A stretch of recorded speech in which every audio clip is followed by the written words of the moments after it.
Que el Señor los bendiga a todos ricamente. Les saluda a su amigo y hermano Jim Calderón Valverde desde la casa de oración en Pérez Celedón, San José, Costa Rica. Bienvenido a este curso de teología bíblica donde estamos con la introducción en el Nuevo Testamento.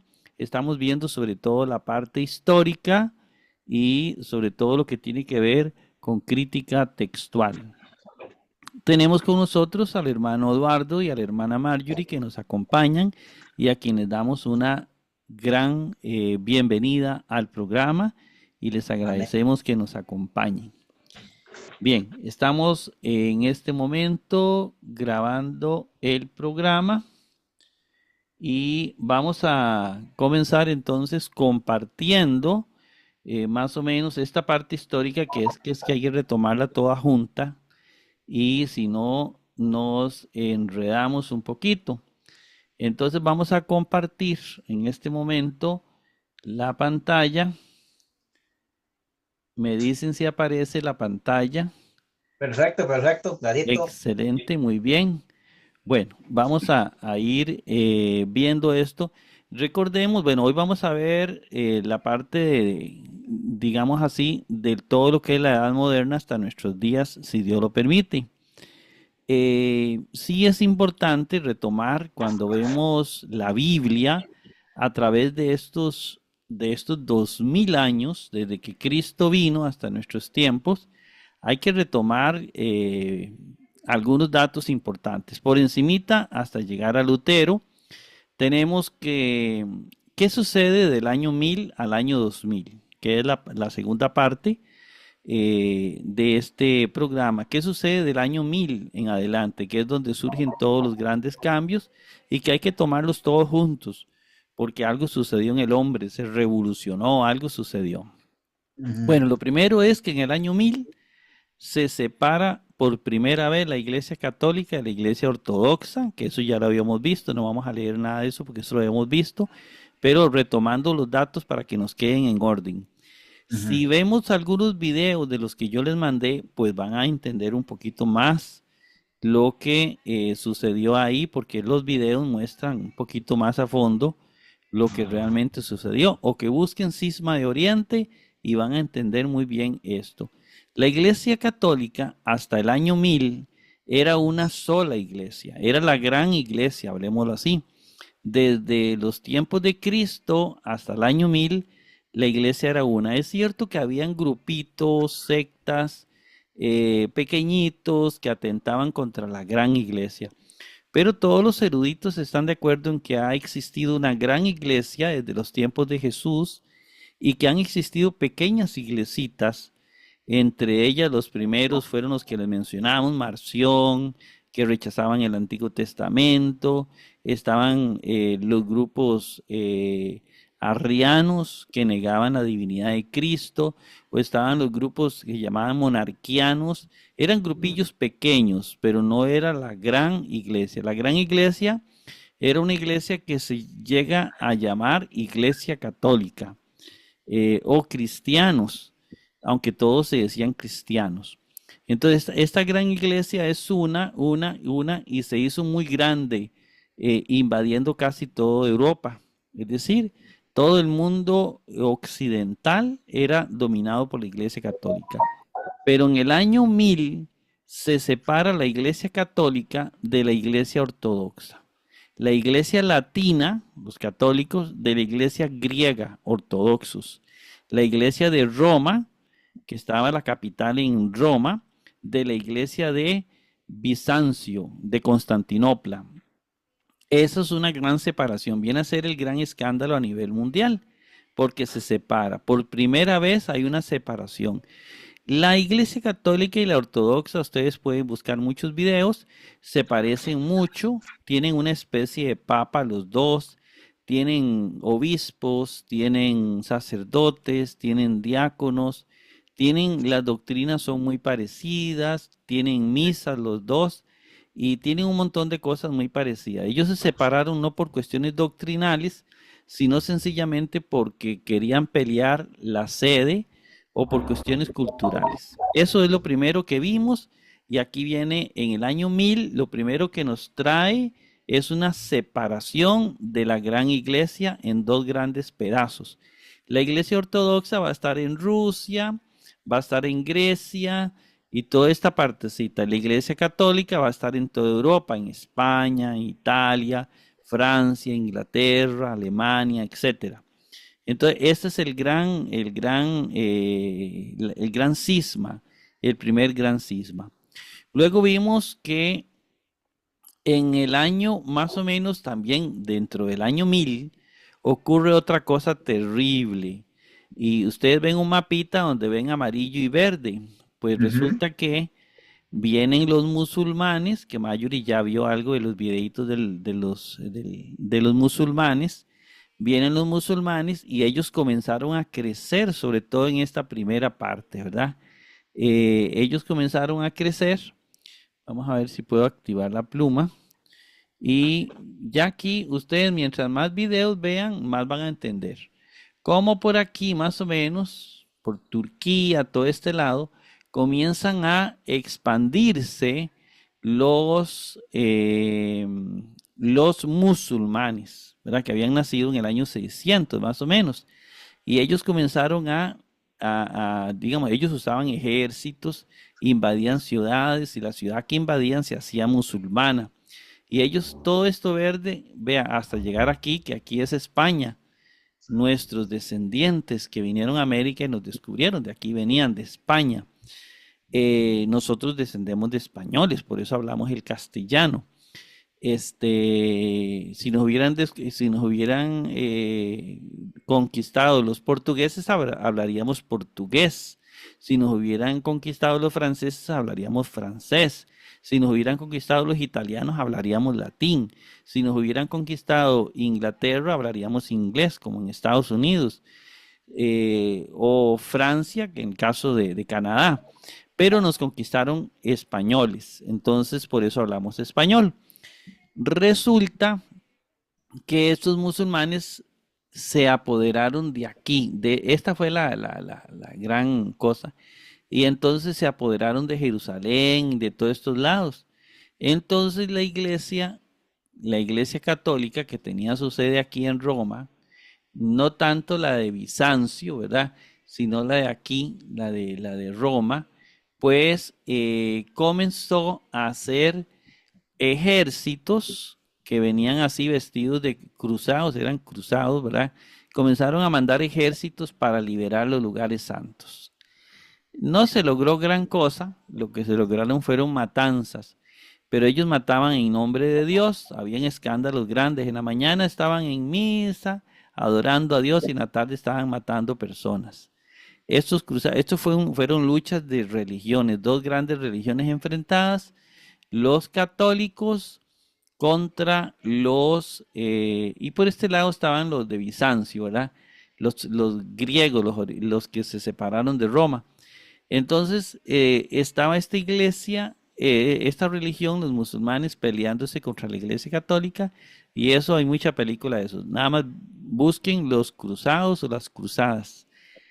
Bien, otra cosa que sucede, bueno, ahí siguen las cruzadas. Otra cosa que sucede al inicio del año 1000, vea qué cosas más terribles, porque todo esto va a incidir en la Biblia.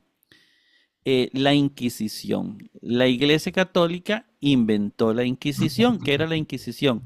Bueno, a los herejes se les torturaba, a los herejes se les castigaba, se les mataba, y entonces vinieron las inquisiciones, ¿verdad? Y los inquisidores. Se les hacían sacrificios terribles, cosas pavorosas, Cosas ¿verdad? famosas, ¿verdad? Sí, eso fue algo terrible, ¿verdad? Lo que ellos hacían. Entonces, todo esto ocurrió a inicios de ese año 1000. Vea que ese año 1000 era terrible, ¿verdad? Entonces, todo esto fue la Inquisición. Luego de la Inquisición, ya eso era un escándalo en el mundo. Eso es parte de finales de la Edad Media, ¿verdad?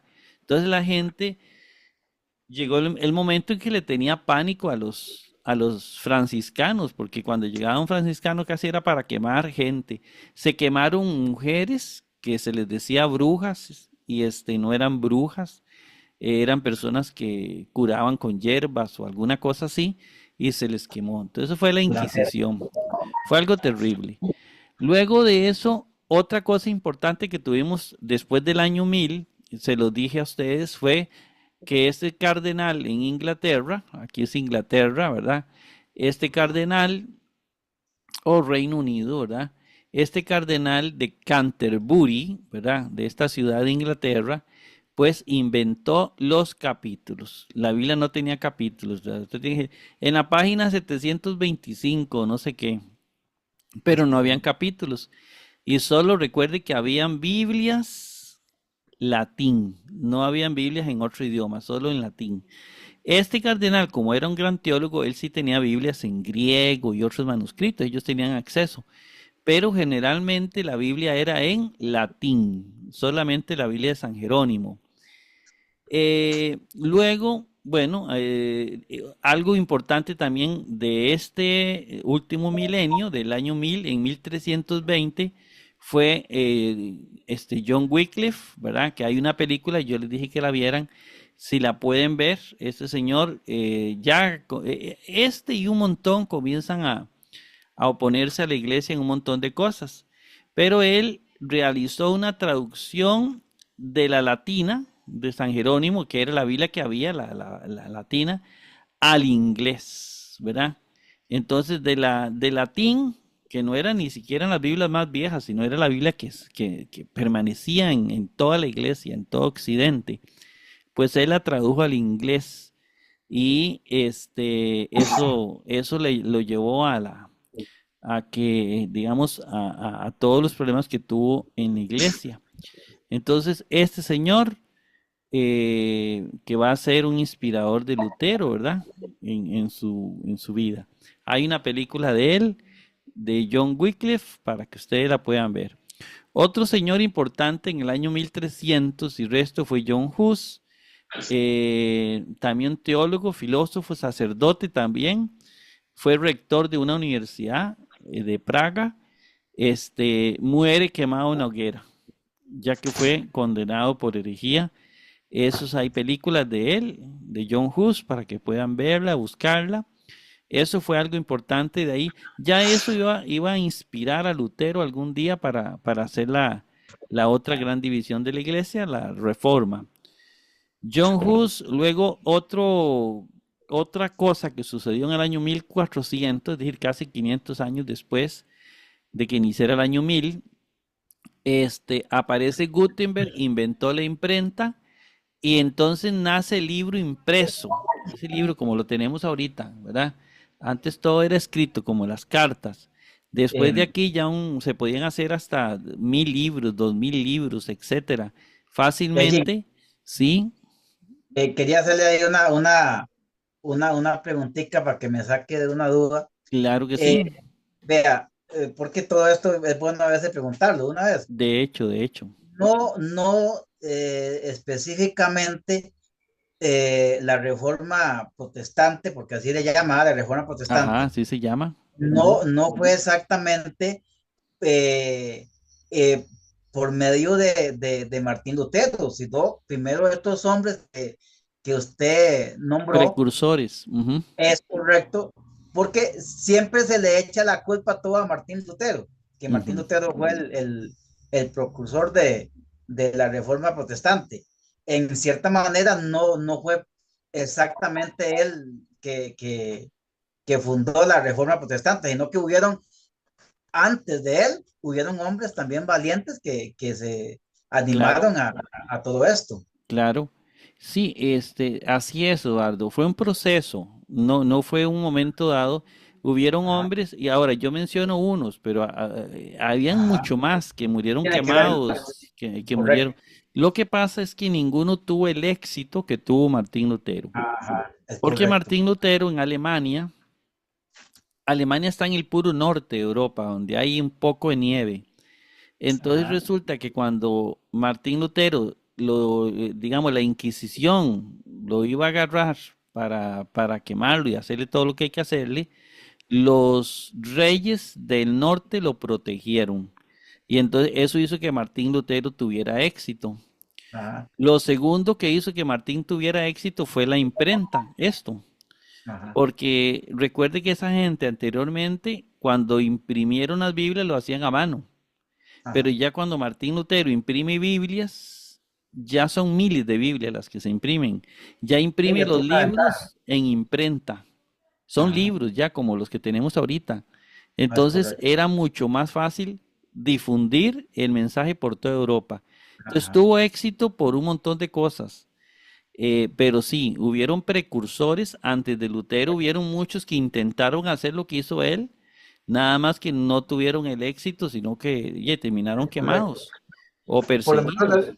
por lo menos le dejaron el camino un poquito Ah, amplio. no, de hecho, ellos Ajá, prepararon el camino. claro, Ellos, de hecho, Lutero se inspiró en ellos, ¿verdad?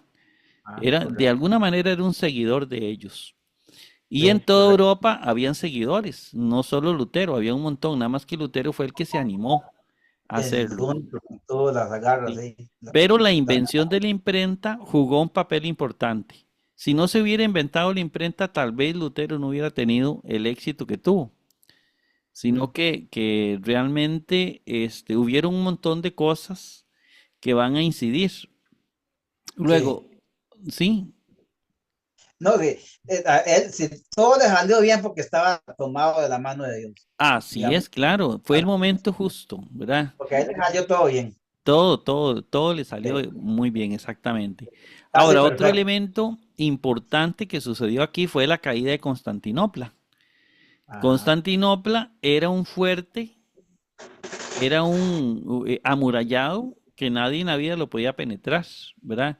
Era cuna de la religión ortodoxa de los griegos, que había sido fundado por Constantino, y aquí no podía entrar nadie, nadie, hasta que llegaron los musulmanes y ellos llegaron con cañones y se volaron esto. Por eso ahí termina la Edad Media y comienza la Edad Moderna. Digámoslo así, la edad de las revoluciones, porque va a haber revoluciones no solo en el campo religioso con Lutero, sino que va a ujú, haber una revolución en la ciencia con otros científicos, Descartes, Newton, es decir, va a haber un montón de revoluciones con Copérnico, Galileo, y de ahí en adelante se van a multiplicar. Entonces hay una revolución en todo, pero aquí termina todo. La caída de Constantinopla, se comienza a ver la guerra desde un punto de vista más fatal, porque ya los cañones entran, ya son guerras donde no son solo puro espada sino que ya son guerras donde hay armas de fuego, la pólvora de los chinos, ¿verdad? Comienza a jugar un papel importante. Entonces, vean ujú. ustedes, eso ocurre más o menos en 1453, la caída de Constantinopla. Eso es importante porque aquí exactamente comienza la edad moderna, que es la edad de las revoluciones. ¿Qué tenemos en la edad moderna? Bueno, lo primero es Cristóbal Colón llega a América, descubre, bueno, descubre no, llegó a América, el encuentro de culturas, ¿verdad? Entre españoles y americanos, y aquí estamos en América nosotros, ¿verdad? Hijos de España, pero aquí estamos. Llegó a América y eso fue un gran descubrimiento porque ya se sabe, se conoce, antes de eso la gente ni siquiera tenía idea que existía América. La gente creía, ¿saben qué creía la gente? Que aquí en el mar, aquí había un abismo. Y entonces la gente decía, mire, usted llega en barco aquí y aquí cae un abismo y aquí esto está lleno de monstruos. ¿Verdad? Ellos se imaginaban, ahí hay monstruos que se lo comen a uno. Entonces nadie se atrevía a ir acá. La gente venía, por ejemplo, salía aquí de España y se iba bordeando África, así, y se iba a la par de África a dar la vuelta para el otro lado hasta llegar a Japón. Pero a venir aquí, la gente ni siquiera se imaginaba que aquí habían seres humanos, que estaban Ujú. los indios o indígenas. No, entonces la gente quería llegar a la India. Por eso cuando Colón llega aquí, dice, mire qué montón de indios, llegamos a la India. Lo que no sabe es que no era la India, era un nuevo continente desconocido para Europa. Entonces, esto fue una revolución de las más grandes. Eso es como que nosotros descubramos vida en un planeta. en algún planeta. Eso sería una revolución de las más grandes en la historia. Pues algo parecido ocurrió. Descubrieron seres humanos aquí. Bueno, esto, vea qué montón de revoluciones grandes van a haber, lo más grande. Este personaje, al menos para lo que es la Biblia, que es lo que nos interesa, este señor, ¿verdad?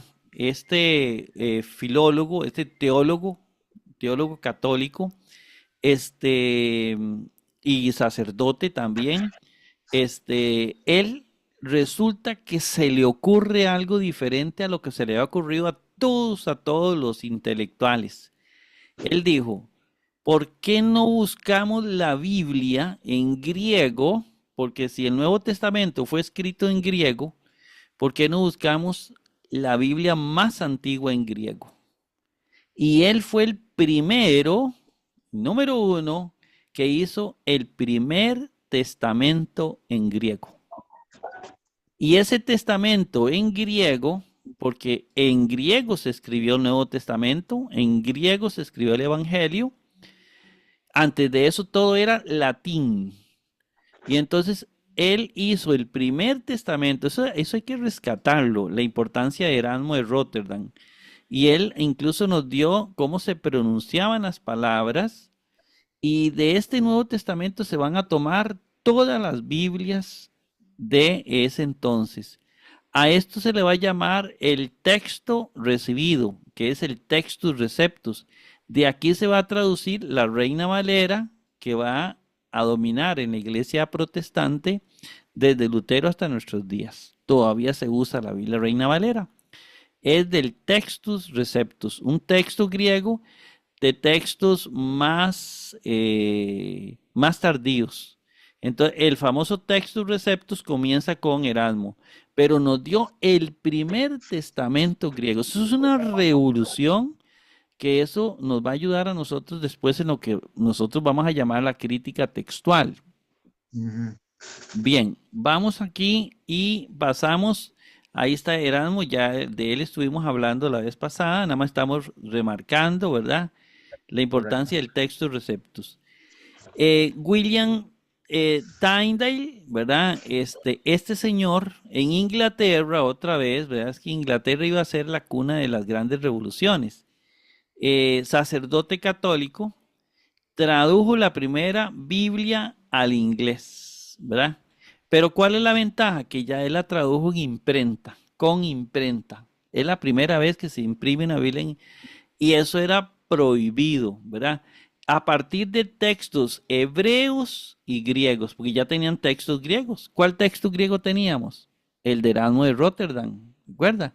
Entonces, ya no de la Biblia latina, ya no de la Vulgata de San Jerónimo, ahora de textos hebreos y griegos, es decir, una Biblia más exacta, más completa.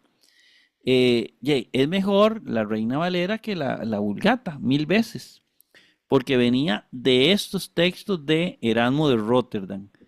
Este señor tiene que morir quemado. Lo estrangulan y lo queman porque era prohibido. Esta traducción que él hizo del Antiguo Testamento es la primera que usa la palabra Jehová en una Biblia impresa. Es la primera, ¿verdad? Que usa la palabra Jehová. Eso es interesantísimo. Bueno, ahí viene. Toda la historia de él está en una película que ustedes la pueden ver.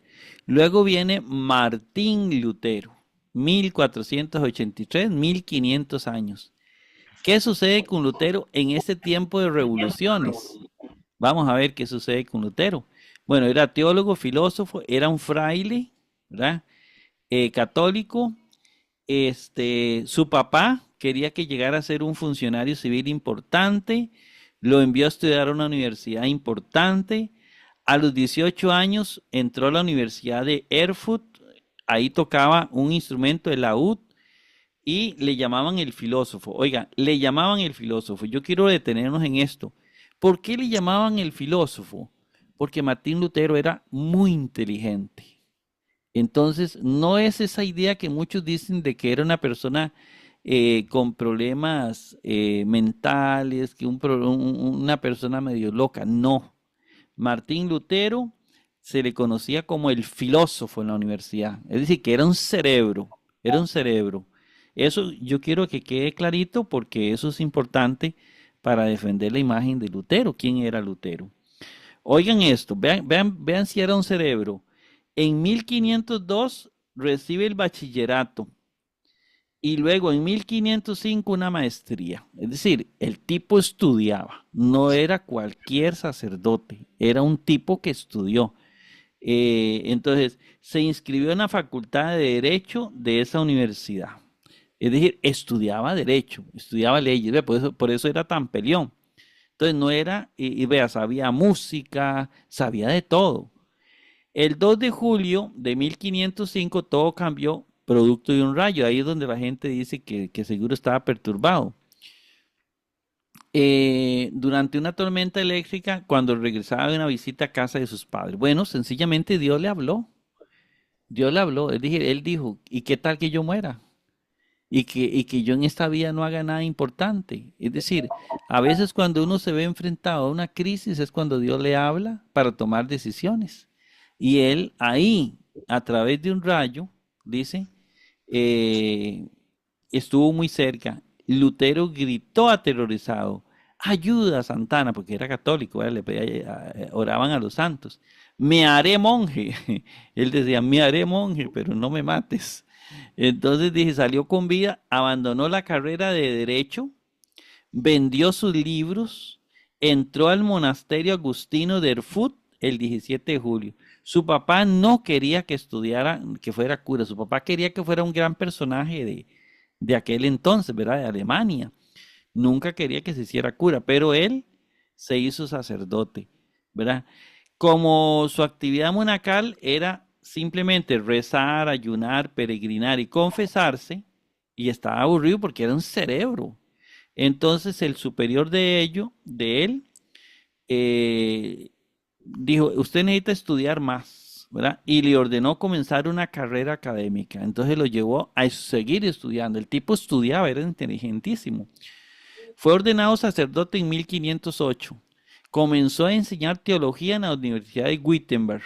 Era profesor en una universidad. Oiga, teología. El hombre sabía. Recibió el grado de bachillerato de estudios bíblicos. Es decir, tenía estudios en Biblia. En 1512 fue recibido en el Senado de la Facultad de Teología y le dieron el título de doctor en Sagrada Escritura. Y muchos dicen que era loco. El tipo era un cerebro, era un cerebro. En 1505 fue nombrado vicario de su orden y quedó a cargo de 11 monasterios. Es decir, el hombre estaba a cargo de 11 monasterios. Es inteligente, nadie me va a decir que él era un loco. Bárbaro, Era un qué bárbaro. cerebro, 11 monasterios, imagínense, 11 lugares donde preparaban seminaristas, digámoslo así. Entonces Sí. el tipo sabía. Dice, durante esta época estudió griego, estudió hebreo, para profundizar en el significado y los matices de las palabras utilizadas. Es decir, el tipo era un cerebro. Las ansias de obtener grados académicos llevaron a estudiar las escrituras a profundidad. El hombre profundizó en la Biblia.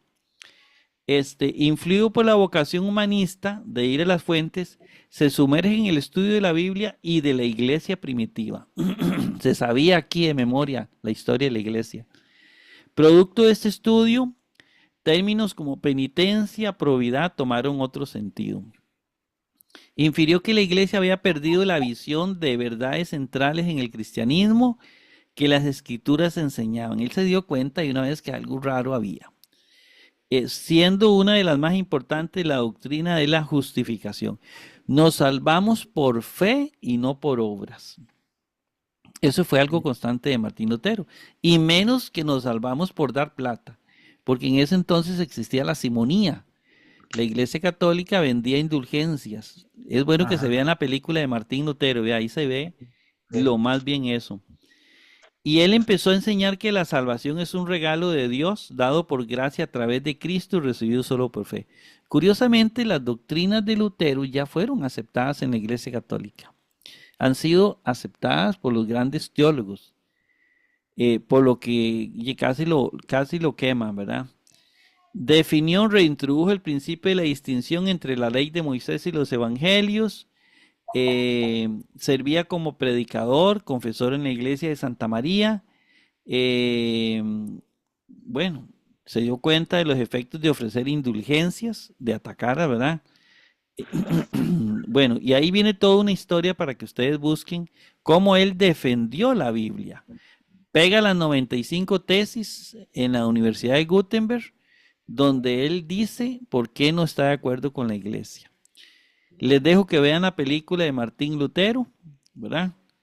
La Iglesia Católica, inmediatamente después de que Lutero murió, la Iglesia Católica respondió con el Concilio de Trento. Se reunieron todos los obispos y comenzaron a analizar la doctrina de Lutero. Muchas doctrinas fueron aceptadas de Lutero. Lutero reformó muchas cosas de la Iglesia Católica. Entre ellos se formaron, vea todo lo que se formó gracias a Lutero, digámoslo así. La doctrina sobre la Sagrada Escritura, se define la tradición. Bueno, la iglesia no tenía definidos los sacramentos. El protestantismo solo acepta 2 sacramentos, ¿verdad? La iglesia 7. El celibato de los curas comenzó ahí. Eh, ¿Por qué? ¿Por qué el celibato? ¿Por qué se prohibió a los sacerdotes que se casaran? Porque una de las cosas que Lutero denunció fue que los sacerdotes se hacían ricos y hacían plata para sus familias. Entonces dijo, no, los sacerdotes no deben casarse porque si no... Entonces esa fue una decisión que toma la iglesia para evitar que los sacerdotes hagan actos delictivos, digámoslo así, sean corruptos. Fue una forma, ¿verdad? Bueno, todo eso surge en Trento. Trento fue lo que la iglesia define. Pero como yo les decía la vez pasada, lo más importante de Trento fue que se define cuáles son los libros canónicos. Y entonces ellos sacan los libros que son canónicos y Lutero saca los de él también. Y la iglesia siguió con lo mismo, ¿verdad? Con los mismos libros. Luego, bueno, ya dejamos a Lutero, dejamos eso y siguen otros. Ahora vamos en camino a la Biblia crítica. Dijimos que este señor Robertus Stephanus o Robert Stiengne fue el que inventa los versículos bíblicos y traduce la primera Biblia con capítulos y versículos. Este es el primero. Primera vez en la vida se traducen capítulos y versículos en una Biblia. En el año 1500. ¿Ve? Ese es tiempo de revoluciones, ¿verdad? Entonces, eso es muy importante. Luego viene los hermanos Elsevier, ¿verdad? En 1600. Y ellos publican varias ediciones del Nuevo Testamento griego. Entonces ya a los testamentos que hace este señor Erasmo de Rotterdam, aquí vienen y hacen más testamentos griegos. Tratan de ir mejorándolos. Luego dice, bueno, ahí se sigue. Ya estos Nuevos Testamentos griegos vienen con capítulos y versículos, ¿verdad? En griego, que van a servir ¿para qué? Para hacer las traducciones que tenemos nosotros, que usamos. Entonces, eso lo hicieron los hermanos Elsevier. Y estos hermanos fueron los primeros que usaron la palabra textus receptus. Cuando ellos dijeron, en el prefacio escribieron, dicho texto ha sido ya recibido por todos. Y así quedó textus receptus en latín, ¿verdad? Ha continuado su uso para referirse a todos estos libros. Entonces, esta Biblia es la primera vez que se hace en griego con capítulos y versículos. John Millie en 1700 dice que tomó nota y aquí viene algo muy importante, él comienza a tomar un montón de manuscritos y encuentra 30,000 variaciones de los manuscritos. Entonces comenzó a tomar muchas Biblias para hacer un griego más depurado, pero los mismos textos receptos, ¿verdad? Y hizo un montón de citas buscando libros antiguos, etcétera, pero que encuentre 30,000 variaciones fue importantísimo. Se dio comienzo con él evaluación de los documentos individuales. No hubo ningún intento de alejarse del Textus Receptus, pero él seguía con el mismo Textus Receptus, pero haciéndole, agarraba el texto y le hacía aclaraciones de acuerdo a los libros que él encontraba más antiguos, pero seguíamos con el Textus Receptus, excelente. Luego, Bentley también, este señor tal vez él fue uno de los primeros que dijo, también hace testamentos en griego, ¿verdad? Pero él dijo que tenían más valor los manuscritos más antiguos que los más nuevos. Entonces, los más antiguos son los que tienen más valor. Este señor fue el que nos enseñó eso. Luego, Bengel, ¿verdad? Este señor, siguió con el Textus Receptus y fue el primero en enfatizar en un método que se llama método genealógico, es decir, clasificar los manuscritos en familias para estudiarlos mejor.